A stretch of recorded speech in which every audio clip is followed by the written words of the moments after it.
On finit les révisions de mathématiques par des intégrales. Comment vérifier simplement que grand F est une primitive de petit f? Soit petit f et petit g, deux fonctions, et grand F et grand G leur primitive. Que vaut la primitive de petit f plus petit g? Que vaut la primitive de lambda, un nombre réel, multiplié par petit f? Voici un tableau avec quelques cas particuliers concernant les intégrales, et il vous permet de mettre en évidence les propriétés de calcul de l'intégrale. À vous de le compléter. Voici la première forme que l'on utilise pour écrire une intégrale, avec le joli S. Complétez les deux autres formes. Que représente le résultat A d'une intégrale dans chacun de ces trois cas? Comment calculer l'aire entre la courbe de la fonction f et celle de la fonction g, la fonction f étant toujours supérieure à g?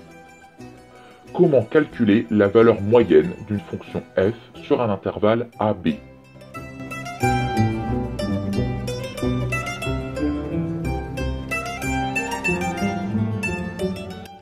Pour vérifier simplement cette affirmation, il suffit de dériver grand F, dérivé étant beaucoup plus facile que primitiver, et voir si on finit par obtenir petit f.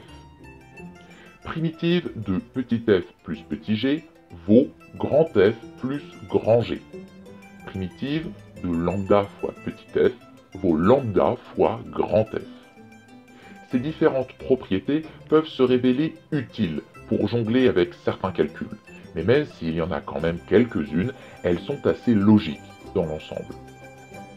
Vous avez la forme avec le joli S, la forme entre crochets, où vous faites apparaître la primitive de f, et la dernière forme, où il y a véritablement le calcul qui apparaît. Si la fonction f est strictement positive, A correspond à l'aire entre la courbe et l'axe des abscisses. Si f est strictement négative, A est un nombre négatif et il correspond à l'opposé de l'aire entre la courbe et l'axe des abscisses. Si f est tantôt négative et tantôt positive, A correspond à la somme de toutes les aires entre la courbe et l'axe des abscisses au-dessus de 0, moins la somme de toutes les aires entre la courbe et l'axe des abscisses en dessous de 0.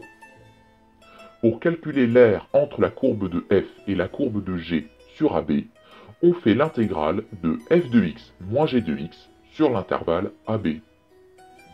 La valeur moyenne d'une fonction f sur l'intervalle AB vaut 1 sur b moins a fois l'intégrale de f sur AB.